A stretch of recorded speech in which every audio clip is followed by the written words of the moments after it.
Congress government వచ్చిన తర్వాత ప్రత్యేకంగా మా హిందూ ఎందుకు టార్గెట్ చేస్తున్నారు?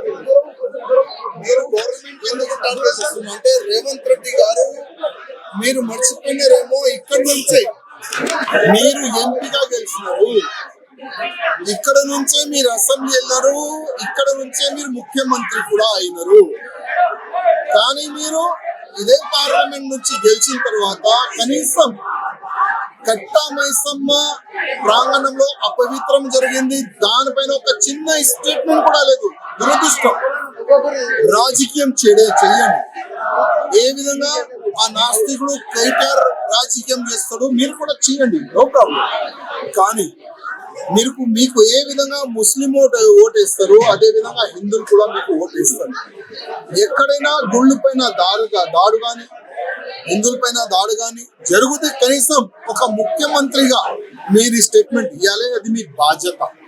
కానీ 10వ తేదీకి ఇంత అపవిత్రం జరిగింది, ఇవాళకే 3 days 4 days అయిపోయింది. ఈ 4 days లో ఒక చిన్న స్టేట్మెంట్ కూడా మీ నుంచి కానీ మీ ఎమ్మెల్యేస్ నుంచి కానీ ఎవరి నుంచి కానీ ఒక చిన్న స్టేట్మెంట్ కూడా రాలేదంటే అది చాలా దురదృష్టం. అదే విధంగా మేము పోలీస్ అధికారులకి రిక్వెస్ట్ చేస్తున్నాం, అల్తాఫ్ కి మీరు అరెస్ట్ చేసినారు, జైలు కూడా పంపిస్తున్నారు.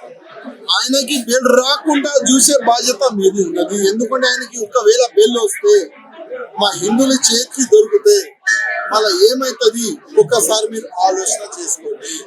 అందుకోసం ఆయన ఫ్యామిలీ నుంచి బెయిల్ పిటిషన్ వేస్తే మీరు కూడా కౌంటర్ పిటిషన్ వేసి ఆయనకి బెయిల్ అంత తొందరగా రాకుండా చేసే బాధ్యత మా పోలీస్ అధికారులు ఉందని మా పోలీస్ అధికారులు కూడా రిక్వెస్ట్ చేస్తున్నారు. అదేవిధంగా ఈ గుడి పక్కనే అయినా కొత్తిమీర పుదీనా ఏదో ఆయన అమ్మేది అంట, ఆయన రిలేటివ్ వాళ్ళు. ఎక్కడ కూడా మా హిందూ గుళ్ళు ఉంటే ఆ గుడి సరౌండింగ్ కొబ్బరికాయ కానీ పూలు కానీ ఎవరైనా అమ్మే వాళ్ళు ఉంటే అది హిందువులే ఉండాలి. దానికి ప్రత్యేకంగా మా పోలీస్ అధికారులు ఐడెంటిఫై చేయండి అని మేము రిక్వెస్ట్ చేస్తున్నాం.